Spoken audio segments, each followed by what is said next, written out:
بسم اللہ الرحمن الرحیم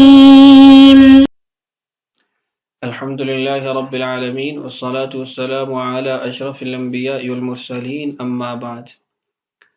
آج کے ہمارے سبق کی آیات ہیں قل کفا باللہ، کہہ دیجئے کافی ہے اللہ، بینی و بینکم، میرے اور تمہارے درمیان، شہیدن گواہ، یعنی میرے اور تمہارے درمیان گواہی دینے کے لیے اللہ کافی ہے۔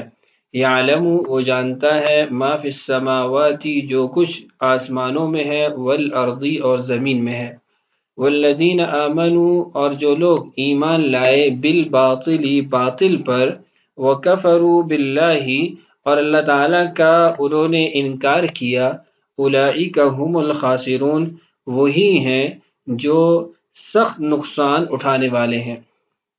وَيَسْتَعْجِلُونَكَ بِالْعَذَابِ، اور یہ لوگ تم سے عذاب کی جلدی مچا رہے ہیں، وَلَوْلَا أَجَلٌ مُّسَمًّى، اور اگر طے شدہ وقت نہ ہوتا، معین وقت نہ ہوتا یعنی عذاب کا، لَجَاءَهُمُ الْعَذَابُ، تو ان پر ضرور عذاب آ جاتا، وَلَيَأْتِيَنَّهُمْ بَغْتَةً، اور وہ آئے گا ضرور مگر اتنا اچانک، وَهُمْ لَا يَشْعُرُونَ، کہ ان کو پتہ بھی نہیں چلے گا۔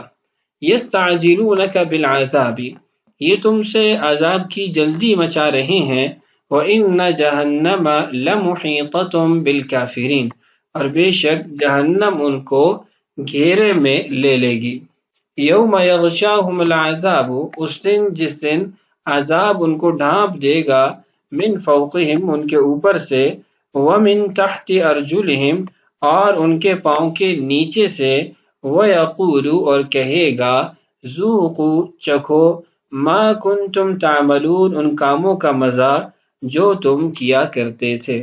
یہ ہے آج کے ہمارے سبق کی آیات۔ آئیے دیکھتے ہیں صاحب جلالین نے آیات سے متعلق کیا لکھا ہے۔ قل، کہہ دیجئے، کفا باللہ، کافی ہے اللہ، بینی و بینکم شہیدا، میرے اور تمہارے درمیان گواہ۔ کس چیز پر گواہ؟ بصدقی، میرے سچے ہونے پر، میرے سچے ہونے پر اللہ گواہ کافی ہے۔ اللہ کی گواہی سے کیا مراد ہے؟ اللہ کی گواہی سے مراد یہ ہے کہ گویا آپ یہ فرما رہے ہیں کہ خدا کی زمین پر، اس کے آسمان کے نیچے، میں علانیہ دعوت رسالت کر رہا ہوں، وہ سنتا ہے، دیکھتا ہے، اور پھر روز بروز مجھے اور میرے ساتھیوں کو غیر معمولی طریقے سے بڑھا رہا ہے، برابر میرے دعویٰ کی فعلی تصدیق کرتا ہے، میری زبان اور ہاتھوں پر قدرت کے وہ خارق عادت نشان ظاہر کیے جاتے ہیں جن کی نظیر اور مثل پیش کرنے سے تمام جنات و انسان عاجز ہیں، تو کیا یہ اللہ کی طرف سے رسول اللہ صلی اللہ علیہ وسلم کی صداقت پر، سچائی پر کھلی نشانیاں اور گواہی نہیں ہے؟ تو یہ مراد ہے قل کفا باللہ بینی و بینکم شہیدا، کہ اللہ کافی ہے میرے اور تمہارے درمیان جو میری سچائی ہے اس پر گواہ۔ یعلم ما فی السماوات والارض، وہ جانتا ہے جو کچھ آسمانوں میں اور زمین میں ہے۔ ما فی السماوات عام کلمہ ہے، لیکن آگے صاحب جلالین نے دیکھیں اس عموم کے اندر ایک خاص جو امر ہے اس کو بھی ذکر کیا، وَمِنْهُ حَالِي وَحَالُكُمْ، اور اسی میں سے یعنی ماں کے اندر حالی و حالکم بھی داخل ہے کہ میرے حالات بھی اللہ کے سامنے ہیں اور تمہارے حالات بھی اللہ کے سامنے ہیں، وہ جانتا ہے کہ میرے حالات کو بھی اور تمہارے حالات کو بھی اللہ جانتا ہے۔ والذین آمنوا بالباطل، اور جو لوگ ایمان لائے باطل پر، وکفروا باللہ، اور انہوں نے اللہ کا انکار کیا، منکم، تم میں سے، اولئک هم الخاسرون، یہی ہیں وہ لوگ جو خسارے میں ہیں، سخت نقصان میں ہیں۔ کس چیز کے نقصان میں؟ فی صفاقتہم، اپنے اس معاملے میں، اس عقد کے اندر، اس عقد میں کیسے انہوں نے خسارہ حاصل کیا؟ حیث اشتروا الکفر بالایمان، کہ انہوں نے کفر کو خریدا ایمان کے بدلے میں، یعنی حق یہ تھا کہ ان کے پاس ایمان ہونا چاہیے، لیکن اس ایمان کو گویا انہوں نے بطور عوض دے کر اس کے بدلے کفر اختیار کیا، تو کفر خریدنا ایمان کے بدلے میں یہ گھاٹے والا سودا ہے، انتہائی گھاٹے والا سودا ہے۔ ہدایت اور ضلالت کو خرید و فروخت کے معاملے کے ساتھ تشبیہ دینا یا پہلے پارے کے اندر اس کی تفصیلات پڑھ چکے ہیں. اولئک الذین اشتروا الضلالۃ بالہدی فما ربحت تجارتهم، اس آیت کے تحت. ویستعجلونک بالعذاب، اور یہ لوگ تم سے عذاب کی جلدی مچا رہے ہیں. ولولا اجل مسمى، اگر طے شدہ وقت نہ ہوتا، لہو للعذاب یعنی عذاب کا طے شدہ وقت نہ ہوتا، تو پھر لجاءہم العذاب، ضرور ان کے پاس عذاب آ جاتا، عاجلا جلدی. وَلَيَأْتِيَنَّهُمْ، اور ضرور بالضرور عذاب ان پر آئے گا، بغتتاً اچانک آئے گا، وَهُمْ لَا يَشْعُرُونَ، اور ان کو اس وقت اس کا علم بھی نہیں ہوگا، ای بوقت اتیانہ، اس کے آنے کا علم بھی ان کو نہیں ہوگا. آیت کے اس ٹکڑے کے اندر تھوڑا غور کیجئے، وَلَيَأْتِيَنَّهُمْ بَغْتَةً، کہ اچانک ان کے پاس عذاب آئے گا. اس کی مثال نیچے حاشی کے اندر بھی موجود ہے، جیسے بدر کا واقعہ اچانک پیش آیا اور اس میں اللہ تعالیٰ کی طرف سے کفار کو ہزیمت کا سامنا کرنا پڑا، شکست کا سامنا کرنا پڑا، تو یہ اللہ تعالیٰ کی طرف سے ان کے لیے اچانک عذاب تھا. ایسے اور مقامات بھی ہیں جس میں ان کو اچانک اللہ تعالیٰ کی طرف سے عذاب پہنچا اور انہیں اس بات کا خیال بھی نہیں تھا، ان کی سوچ میں بھی یہ نہیں تھا. ایک بات یہاں پر قابل نوٹ یہ بھی ہے کہ قرآن نے کہا وَلَيَأْتِيَنَّهُمْ بَغْتَةً، کہ اچانک ان پر عذاب آئے گا. بغتتاً کا معنی اور مفہوم ہے غفلتاً، یعنی وہ غفلت میں ہوں گے، ان کو پتہ بھی نہیں چلے گا، تو ان کے اوپر اچانک عذاب آ جائے گا. آگے دوسرا جملہ ہے وَهُمْ لَا يَشْعُرُونَ، ان کو اس چیز کا علم بھی نہیں ہوگا، شعور بھی نہیں ہوگا، یعنی وہ غفلت میں ہوں گے. تو دو کلمات ایسے یہاں پر موجود ہیں جن سے ان کی غفلت ظاہر ہو رہی ہے، ان کی لا علمی ظاہر ہو رہی ہے. تو یہ دو کلمات کیوں لائے گئے ہیں؟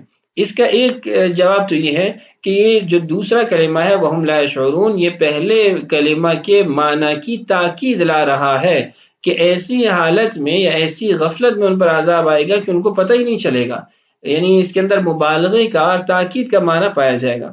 اور دوسرا قول اس میں یہ ہے کہ یہ مستقل فائدے کے لیے ذکر کیا گیا ہے، یعنی بغتتاً اور وَهُمْ لَا يَشْعُرُونَ، ان دونوں کو یعنی دو کلمات کو ایک معنی کی ادائیگی کے لیے جو لایا گیا ہے، یہ مستقل ایک فائدے کے تحت لایا گیا ہے. اور وہ فائدہ یا معنی یہ ہے کہ ان العذاب یأتیہم بغتتاً وَهُمْ لَا يَشْعُرُونَ هَذَا الْأَمْرَ وَيَظُنُّونَ أَنَّ الْعَذَابَ لَا يَأْتِيهِمْ أَصْلًا. یہ غفلت یہ ہوتی ہے کہ ان کے ذہن میں نہیں ہے کہ عذاب ہوگا، اور یہ غفلت یہ ہے کہ ان کو مکمل یقین ہے کہ عذاب آ ہی نہیں سکتا. تو جب یہ کیفیت ہوگی کہ عذاب آ ہی نہیں سکتا اور پھر اچانک عذاب آ جائے، تو اس میں دوہری یعنی عذاب یا دوہری مصیبت پائی جاتی ہے. ایک تو دماغوں میں یہ بٹھائے بیٹھے تھے کہ عذاب نہیں آئے گا، ایک تو دماغوں میں یہ بات بنا بیٹھے تھے کہ عذاب بالکل نہیں آ سکتا، اور پھر اچانک ان کے اوپر عذاب آ گیا. تو اس لیے دونوں کلمات کو دو مستقل فوائد کے لیے ذکر کیا گیا. آگے ارشاد فرمایا یستعجلونک بالعذاب، وہ آپ سے جلدی کرتے ہیں عذاب طلب کرنے میں، یعنی وہ جلدی مچا رہے ہیں آپ سے عذاب کے لیے پھر دنیا میں، کہ وہ کہتے ہیں ہمارے اوپر عذاب لے آؤ. وَإِنَّ جَهَنَّمَ لَمُحِيطَةٌ بِالْكَافِرِينَ، اور بے شک جہنم انکار کرنے والوں کو گھیرے ہوئے ہے. یعنی ان کا یہ جلدی مچانا کیسا تعجب والا امر ہے، کیسا عجیب صورتحال ہے کہ جہنم ان کو گھیرے ہوئے ہے اور یہ پھر بھی عذاب کا شور مچا رہے ہیں، عذاب کو جلدی طلب کر رہے ہیں. یوم یغشاہم العذاب، یعنی جہنم ان کو کس دن گھیرے گی؟ جس دن عذاب ان کو ڈھانپ لے گا. من فوقہم، ان کے اوپر سے، ومن تحت ارجلہم، اور ان کے نیچے سے. یہاں پر ایک سوال پیدا ہوتا ہے کہ اللہ تعالیٰ نے دو جہات کو تو ذکر کیا کہ نیچے سے بھی آگ ہوگی، اوپر سے بھی آگ ہوگی، حالانکہ جہات تو 6 بنتی ہیں، دائیں بائیں آگے پیچھے 4 یہ بھی تو ہیں، تو ان 4 کو کیوں ذکر نہیں کیا گیا، صرف 2 کو ذکر کیا گیا؟ تو اس کا جواب یہ ہے کہ اللہ تعالیٰ نے جو اوپر سے عذاب یا آگ نازل ہونے کا ذکر یہاں پر فرمایا ہے، وہ اس لیے کہ دنیا کے اندر جو آگ ہم دیکھتے ہیں یہ نیچے سے اوپر ہو جاتی ہے، اوپر سے نیچے آگ نہیں آتی.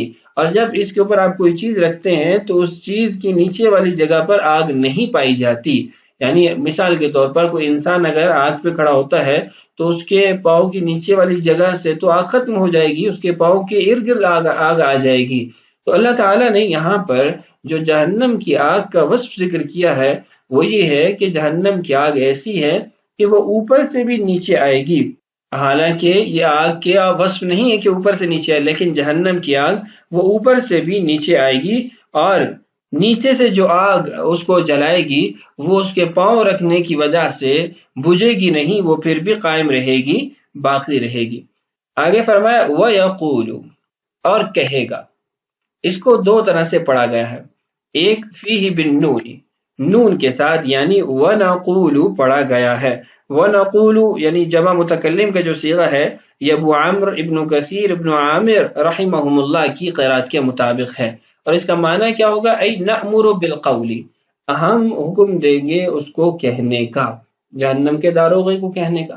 وبالیاء، اور یا کے ساتھ، یعنی صیغہ واحد مذکر غائب ایک قرات کے مطابق پڑھا جاتا ہے، اور یہ قرات اہل کوفہ کی ہے، اور اس میں معنی کیا بنے گا؟ یقول المؤکل بالعذاب، جس کو عذاب دینے کا کام سپرد کیا گیا ہوگا وہ کہے گا ذوقوا ما کنتم تعملون، چکھو جو تم عمل کیا کرتے تھے، جو تم عمل کیا کرتے تھے۔ اس کا کیا مطلب ہے؟ ای جزاؤہ فلا تفوتوننا، ذوقوا جزاء ما کنتم تعملون، کہ تم اس چیز کی جزا چکھو جو تم عمل کیا کرتے تھے۔ فلا تفوتوننا، تم ہم سے چھوٹنے والے نہیں ہو یا ہم سے بھاگ کر نکل نہیں سکتے۔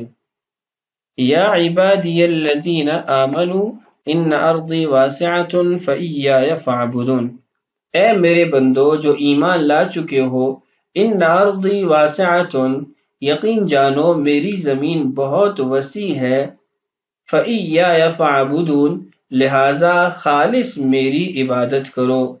ان آیات میں اللہ تعالیٰ ان لوگوں کو تسلی دے رہے ہیں اور ہجرت کا حکم دے رہے ہیں جن پر ان کے علاقوں میں، ان کے ملکوں میں کفار کی طرف سے ظلم ہوتا ہے، اسلام پر چلنے کے لیے رکاوٹیں کھڑی کی جاتی ہیں۔ تو اس آیت سے مسلمانوں کو ہجرت کا حکم دیا جا رہا ہے، اور یہ صورت چونکہ اس زمانے میں نازل ہوئی تھی جب کفار مکہ نے مسلمانوں پر ظلم و ستم کی انتہا کر رکھی تھی، اور بعض صحابہ اکرام رضی اللہ عنہم اجمعین اس صورتحال سے پریشان تھے، تو اللہ تعالیٰ نے ان آیات کے ذریعے ان کو تسلی بھی دی، اور اس کے ساتھ ساتھ ان کو ہجرت کا جو عمل ہے اس کی طرف بھی راغب کیا، ترغیب دی۔ دیکھیے ای فی ای ارض تیسرت فیہا العبادۃ، نزل فی ضعفاء مسلمی مکہ تھا، مکہ کے جو کمزور مسلمان تھے، ضعیف مسلمان تھے، ان کے بارے میں یہ آیت نازل ہوئی۔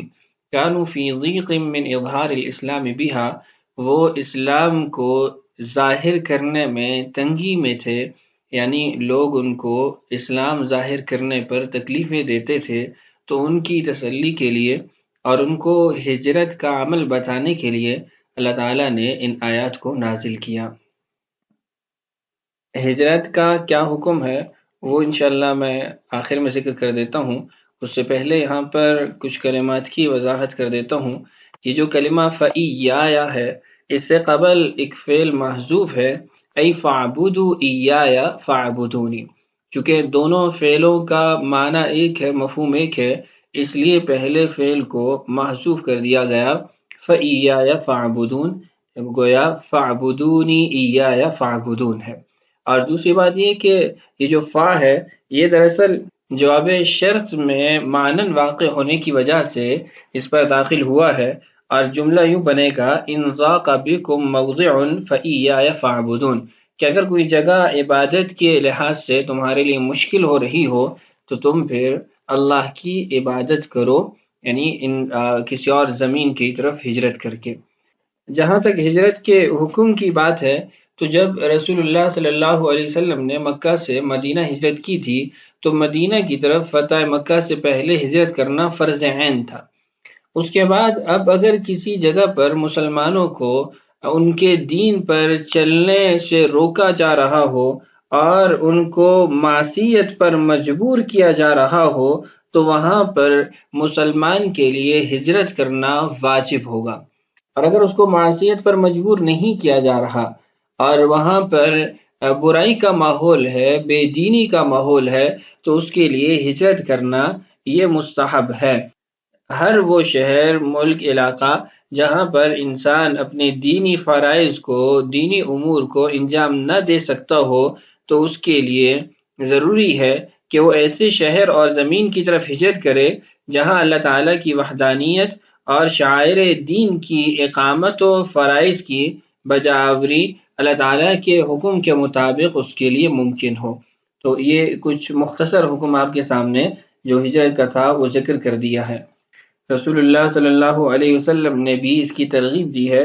آپ نے ارشاد فرمایا، من فر بدینہ من ارض وان کان شبرا من الارض استوجب الجنہ، کہ جو شخص اپنے دین کی حفاظت کے لیے ہجرت کرتا ہے، دین کو بچانے کے لیے نکلتا ہے کسی جگہ سے، چاہے وہ ایک بالشت زمین ہی کیوں نہ ہجرت کر کے جائے، اس کے لیے جنت واجب ہو گئی۔ تو اس آیت میں ہم نے ہجرت کا حکم بھی معلوم کر لیا، اور جو آیت کے اندر کلمات تھے ان سے متعلق بھی بات ہو گئی۔ اگلی ویڈیو میں انشاءاللہ ہم مزید آیات کو پڑھیں گے۔ اللہ تعالی ہم سب کا حامی و ناصر ہو۔ اللہ تعالی ہم سب کو قرآن سے سچا عشق اور قرآن کا فہم نصیب فرمائے۔ السلام علیکم ورحمۃ اللہ وبرکاتہ۔